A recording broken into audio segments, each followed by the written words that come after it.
اب یہ جو نیند نہ آنا ہے، یہ ایک دنیا کا بہت بڑا مسئلہ ہے۔ دنیا کی 1/3 آبادی، یعنی ہر 3 میں سے ایک فرد، 30% لوگ نیند کے مسائل کا شکار ہوتے ہیں، اور ان میں سے آدھے لوگوں کا مسئلہ یعنی 50% کا مسئلہ نیند نہ آنا ہوتا ہے۔ طبی ماہرین کا خیال ہے کہ صحت مند اور پرسکون زندگی کے لیے 7 سے 8 گھنٹے کی اچھی نیند کی ضرورت ہوتی ہے، ڈیپ سلیپ۔ جدید سائنسی تحقیق سے یہ بھی ثابت ہوتا ہے کہ ایسے لوگ جو صحیح طرح نہیں سوتے اکثر ذہنی اور جسمانی مسائل کا شکار ہو جاتے ہیں۔ اسی طرح جو ذہنی اور جسمانی مسائل کا شکار لوگ ہوتے ہیں ان میں نیند کے بڑے مسائل ہوتے ہیں۔ کم نیند والے لوگ موٹاپے، شوگر یعنی ڈائبٹیز اور دل کی بیماریوں کا شکار ہو سکتے ہیں۔ کم نیند کی وجہ سے جسمانی قوت مدافعت اور یادداشت پر بھی برا اثر پڑتا ہے۔ اسی طرح بہت دیر تک سونا بھی اداسی، گھبراہٹ اور ٹینشن کی وجہ بنتا ہے۔ نیند نہ آنے کی بہت سی وجوہات ہو سکتی ہیں۔ پہلا کام تو یہ کریں کہ آپ یہ دیکھیں کہ اگر آپ کو نیند نہیں آ رہی تو اس کی وجہ کیا ہے، کیا مسئلہ ہے جس کی وجہ سے نیند نہیں آ رہی۔ نیند کے مسائل کی ایک بڑی وجہ جسمانی مسائل بھی ہوتے ہیں۔ جسمانی تکالیف سے پیدا ہونے والی بے آرامی نیند میں خلل کا باعث بن سکتی ہے۔ اسی طرح نفسیاتی مسائل جیسے اداسی یا گھبراہٹ اور ٹینشن بھی نیند کے آنے میں رکاوٹ بن سکتے ہیں۔ اسی طرح نیند کی بیماریاں جیسے مثال کے طور پہ جس کو ہم کہتے ہیں سلیپ ایپنیا ہے، یہ بھی نیند کے مسائل کی وجہ بن سکتی ہیں۔ پھر آپ کا لائف سٹائل بھی اس کی وجہ ہو سکتا ہے، جیسے نیند کی روٹین نہیں ہے، کبھی شام کے 7 بجے سو گئے اور کبھی صبح کے 4 بجے۔ رات دیر تک ٹی وی دیکھنا یا موبائل اور ویڈیو گیمز میں مصروف رہنا، اور ویڈیو گیمز اور موبائل اور بہت ساری ایسی عادتیں ایسی ہوتی ہیں جس کی وجہ سے آپ کا دماغ اوور اسٹیمولیٹ ہو جاتا ہے۔ اور پھر ایسے لوگ ہوتے ہیں جو دن میں سوتے ہیں اور رات کو جاگتے ہیں تو یہ بھی بڑی جو ہے غیر صحت مند چیز ہے۔ تحقیق سے یہ ثابت ہوتا ہے کہ صبح کے وقت دیر تک سونے کا اداسی سے گہرا تعلق ہے۔ جس کمرے میں آپ سو رہے ہیں اس کا ماحول یعنی روشنی، ٹیمپریچر، خاموشی بھی جو ہیں وہ اہم فیکٹرز ہیں۔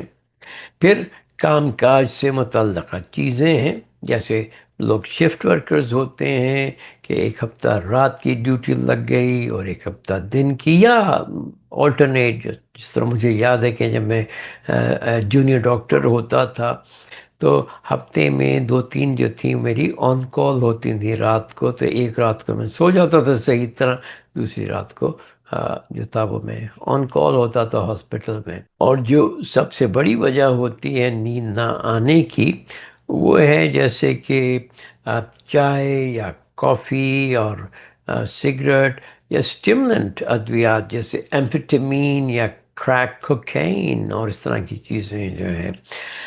بعض لوگ نیند نہ آنے کی وجہ سے شراب یا نیند کی گولیاں استعمال کرتے ہیں، ان کو ہم بینزوڈائزپین کہتے ہیں، لورازیپام، ایٹیوین، ڈائزیپام وغیرہ وغیرہ۔ اچھا، اس سے شروع میں تو نیند آنے میں مدد ملتی ہے، لیکن لانگ ٹرم میں یعنی لمبے عرصے میں نیند کے اور صحت کے مزید مسائل پیدا ہو جاتے ہیں۔ تو اچھی نیند کے لیے سب سے پہلے تو آپ یہ سوچیں کہ آپ کو جو میں نے وجوہات بتائی ہیں ان میں سے کوئی مسئلہ تو نہیں۔ اپنے جسمانی یا ذہنی مسائل کے لیے کسی ڈاکٹر سے، اپنے فیملی ڈاکٹر، فزیشین سے مدد لیں۔ شام کو جو 7 بجے، ویسے میں تو ذاتی طور پہ شام کو یا جو ہے دوپہر کو 3 بجے کے بعد کافی یا چائے یا اس طرح کی جو چیزیں استعمال نہیں کرتا، بہت سالوں سے۔ تو آپ بھی یہ کوشش کریں کہ شام کو 5-6 بجے کے بعد چائے، کافی یا سگریٹ وغیرہ مت پئیں۔ اپنے سونے اور جاگنے کی ایک روٹین بنائیں۔ باقاعدگی سے سونا اور جاگنا بہت سارے لوگوں کی ہیلپ کرتا ہے۔ جس طرح کسی مشین کو کافی استعمال کرنے کے بعد ٹھنڈا ہونے کے لیے کچھ وقت چاہیے ہوتا ہے، cooling time, cool down time, اسی طرح ہمارے دماغ کی جو مشین ہے اس کو بھی کول ڈاؤن کرنے کے لیے کچھ وقت چاہیے ہوتا ہے۔ تو کوشش کریں کہ آپ سونے کے وقت سے کم از کم 30 منٹ پہلے تمام کام کاج بند کر کے ریلیکس ہونے کی کوشش کریں، اور اس دوران تمام جو T V, mobile phone, computer استعمال مت کریں خدا کے لیے۔ یہ بہت سارے لوگ ہیں وہ جو رات کو بستر پہ لیٹے ہوتے ہیں، پھر وہ اپنا موبائل فون اور اپنا لیپ ٹاپ وغیرہ استعمال یا اپنی ٹیبلٹ استعمال کرتے ہیں۔ تو یہ ایسا مت کریں، اس لیے کہ آپ کا برین اسٹیمولیٹ ہوتا رہتا ہے۔ اچھا، اسی طرح دن کے وقت مت سویا کریں، اور دن کے وقت جو ہے کچھ ہلکی پھلکی ایکسرسائز بھی کیا کریں، خاص طور پہ اگر آپ میری طرح کے سیڈنٹری آپ کی جاب ہے جس میں آپ کچھ نہیں کرتے، آپ جو ہے وہ آفس جاتے ہیں، وہاں پہ بیٹھے رہتے ہیں، واپس آتے ہیں۔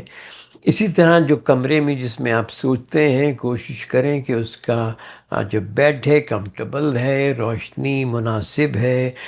بعض لوگ جو ہے وہ تھوڑی سی روشنی ان کو چاہیے ہوتی ہے سونے کے لیے، بعض لوگ جو ہے بالکل ڈارک روم ہونا چاہیے۔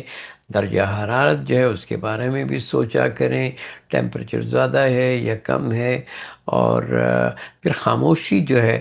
اچھا، بعض لوگ جو ہیں وہ بڑا ان کے لیے ان کو فرق نہیں پڑتا کہ کتنا آس پاس شور ہو رہا۔